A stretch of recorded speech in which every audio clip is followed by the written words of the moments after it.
अब हम इस वीडियो में अध्ययन करेंगे एल्कीन, यानी what is alkene. What is alkene, alkene क्या है। अब एल्कीन क्या है, तो एल्कीन मेन मुख्य रूप से एल्केन से बनता है। किससे बनता है जी?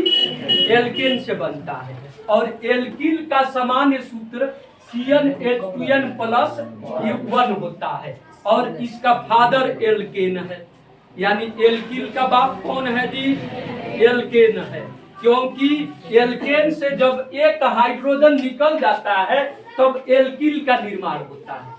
तब किसका निर्माण होता है जी? एल्कीन का निर्माण होता है। जैसे एज फॉर एग्जाम्पल में जैसे CH4 है, this is methane, this is methane, और इसमें हाइड्रोजन 4 है।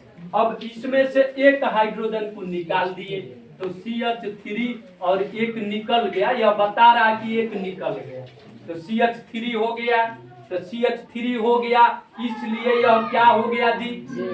एल्कीन हो गया, एल्कीन ग्रुप का सदस्य हो गया। यानी एल्कीन का तब निर्माण होता है जब एल्केन से एक हाइड्रोजन परमाणु हट जाता है, निकल जाता है। समझ में आ रहे कि नहीं? यानी एल्कीन का फादर एल्केन है, क्योंकि एल्केन से एक हाइड्रोजन परमाणु निकल जाने पर एल्कीन का निर्माण होता है। अब एल्कीन का सामान्य सूत्र क्या होता है जी? यानी CnH2n प्लस 1, यानी एल्कीन का सामान्य सूत्र CnH2n प्लस 1 होता है। क्लियर है? यानी जब एल्के, अब इसमें कार्बन कार्बन के बीच कौन सा बंध दी? एकल बंध, क्योंकि एल्केन में भी एकल बंध, तो एल्केन इसका फादर है तो इसके बेटे में भी एकल बंध। समझ में आ रहा है कि नहीं? कोई प्रॉब्लम नहीं है जी। अब इसका IUPAC नामकरण कैसे करेंगे, इसका संरचना सूत्र कैसे करेंगे, इसको समझना है ध्यान से। तो इसमें कार्बन कार्बन के बीच एकल बंध रहता है, और जब इसमें इसका IUPAC नामकरण करते हैं तब एल्केन से N हटाकर इल शब्द जोड़ देते हैं। एल्केन से क्या हटाकर दी? N हटाकर इल शब्द जोड़ देते हैं। जैसे यहाँ पर क्या करेंगे, यानी C1, तो 1 तो छिपा रहता है। अब क्या हो जाएगा? CH3 एक रख रहे हैं तो 2 1 2 प्लस 1, यानी CH3 हो गया ना जी, CH3। अब इसका IUPAC नामकरण करेंगे तब क्या लिखेंगे? में एक रहता है कार्बन तो मेथ होता है, मेथ क्या होता है? मेथ। अब इसमें इल जोड़ देंगे, इसमें क्या करेंगे जी? इल जोड़ देंगे तो मेथ प्लस इल, मेथ प्लस इल बराबर क्या बाबू? Methyl, methyl. अब तुम पूछोगे क्यों इल? क्योंकि एल्कील है, एल्कील में इल जोड़ देंगे, एल्केन में एन जोड़ देंगे। क्लियर है? वो प्रॉब्लम नहीं है।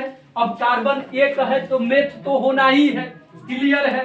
अब चूंकि यहाँ पर देख रहे हैं कि यह कौन सा यौगिक है? एल्किल यौगिक है, इसलिए मेथ में क्या जोड़ देंगे? इल जोड़ देंगे। तो क्या हो जाएगा जी? मेथिल। क्या हो जाएगा? मेथिल। क्लियर हो रहा है कि नहीं? क्या हो जाएगा? मेथिल। ओके, कोई प्रॉब्लम नहीं है। अब यहाँ से क्या हो जाएगा जी? मेथिल। क्या हो जाएगा? मेथिल। ओके, क्लियर है?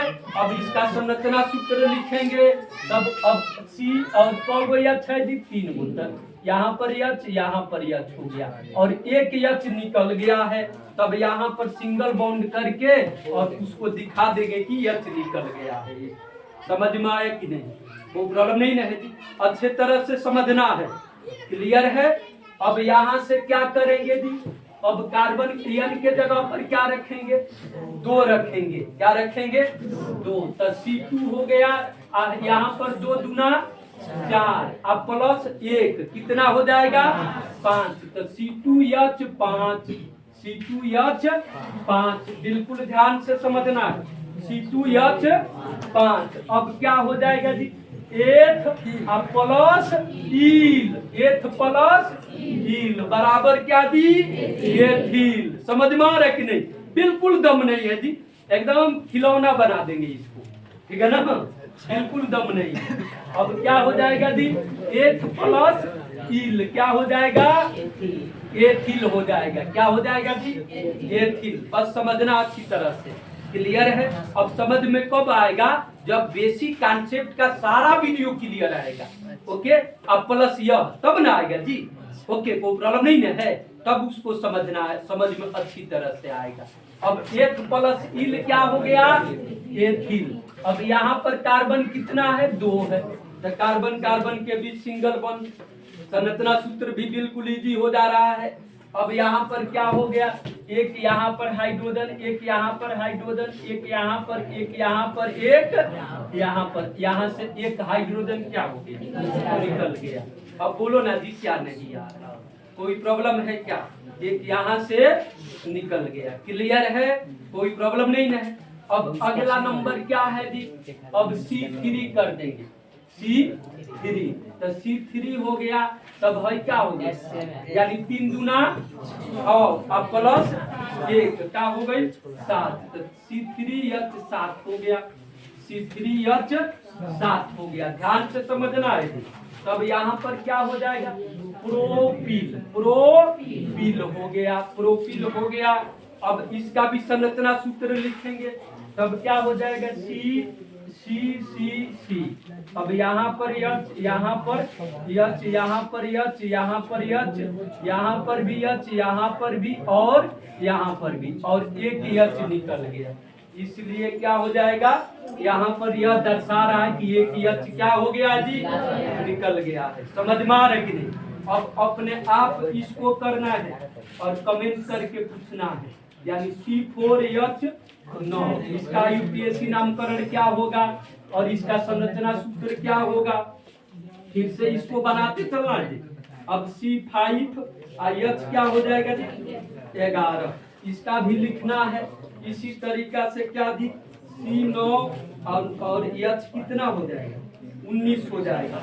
इसका भी संरचना, इसका भी यूपीएससी नाम करना है और संरचना सूत्र यहाँ पर करना है। और नहीं समझ में आएगा तो कमेंट करके पूछना है।